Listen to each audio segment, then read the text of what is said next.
Getting stonewalled by a backup goalie? Nothing new here. Avs lose to the Washington Capitals 3-2 in overtime.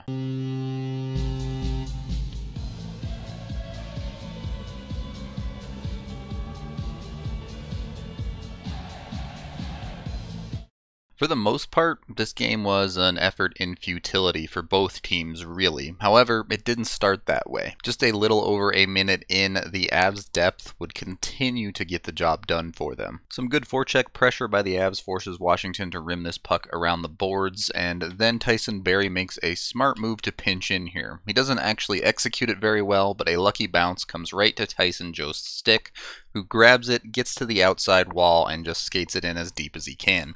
From there, it's actually some really nice chemistry from two guys who aren't actually on a line together. You can see Tyson checking his blind spot right here, seeing Soderberg in the circle. He continues to skate a little bit deeper and makes a beautiful pass to find him in the slot. Soderberg rips it immediately. Soderberg continues to stay hot on the production side of things, and Jost continues to look fantastic since returning from his injury.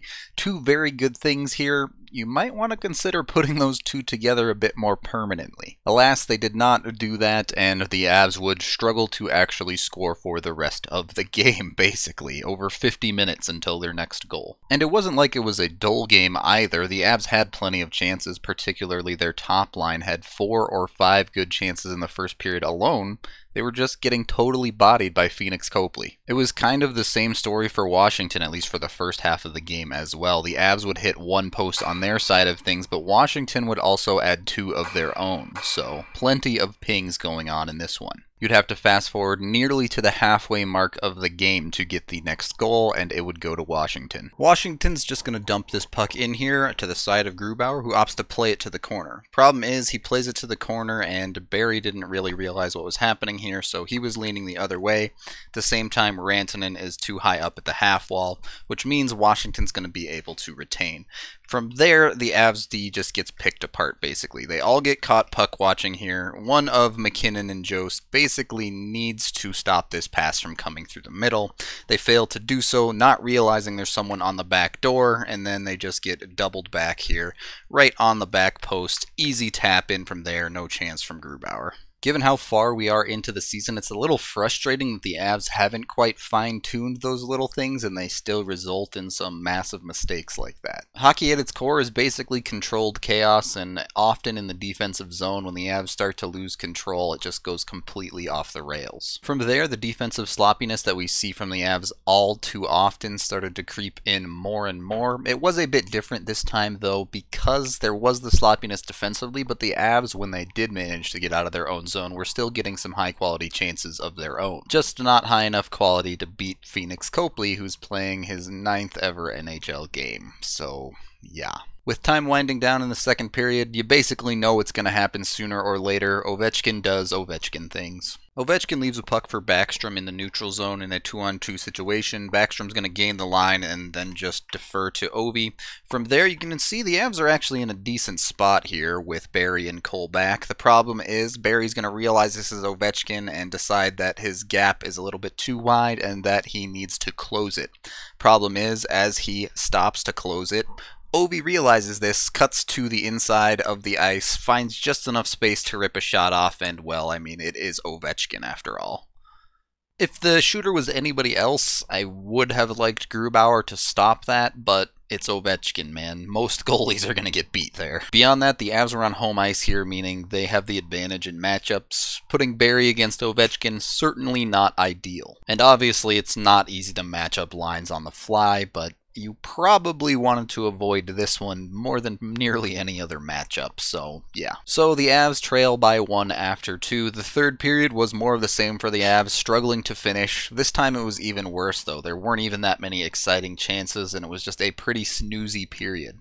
Washington, being the reigning champs, looked extremely comfortable with a 1-goal lead, and the Avs felt like they couldn't get much going for much of the period. As desperation started to set in for the Avs, I saw something a little bit odd in their usage.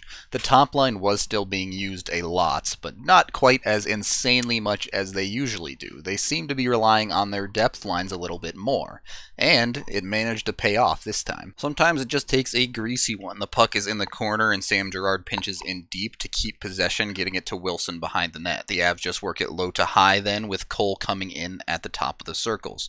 Cole gets an initial shot off that actually hits off of Calvert, bounces into the air, and you're going to see Colin Wilson with the puck in mid-air here actually manages to get his stick on it before it even hits the ice to beat Copley clean.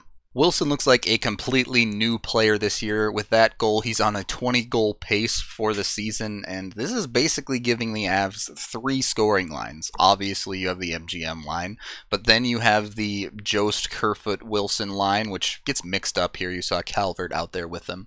But you also have whoever's playing alongside Soderberg as well, producing consistently. So the Avs are starting to get more and more options as this season goes on. And with that, it wasn't pretty, but the Avs managed to get this game to overtime and get a point. The problem was, with a minute left in the third, Ian Cole gets beat clean and has to take a penalty, so the Avs end up taking that into overtime for a 4-on-3 situation, and it doesn't take long for Washington to capitalize on that.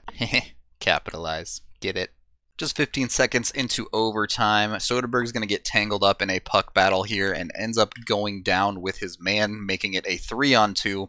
And this is a really tough situation here. Nemeth has to respect a possible pass in behind, but at the same time, you maybe want to see him step out just a little bit more to get into this passing lane as Backstrom plays pitch and catch here. At the same time, you have EJ, knowing this is Ovi on this side.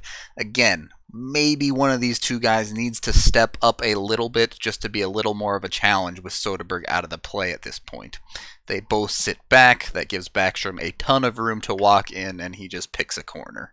Not going to blame the D-men too much there. That's just an impossible situation to be in. That penalty basically doomed them from the start. Ultimately, the Avs fall 3-2. It was a game they could have won, which is a little bit disappointing, but at the same time, when you don't get any production from your top line against one of the best regular season teams in the past decade, you'll take the point. It's the pretty standard issues for the Avs when they lose here, some sloppiness in the defensive zone and lack of production from the top line. The good news is that top line rarely gets held off the score sheet for 2 games in a row, and you still manage to squeak out a point here. So the Avs are doing just fine. They really would need a big win coming up here against Anaheim. If they can do that, then they're sitting pretty. While the game itself may not have been the most exciting, I think there are some nice positives to take here. Obviously the depth scoring I've already mentioned, but also Grubauer looked quite solid. You can't really fault him on any of the 3 goals he gave up. Really, the fact that the Avs got this game to overtime should be considered a plus. That is the end of this quick game video review. Thank you for watching. I'm Rudo3, and I think we should play Zadorov.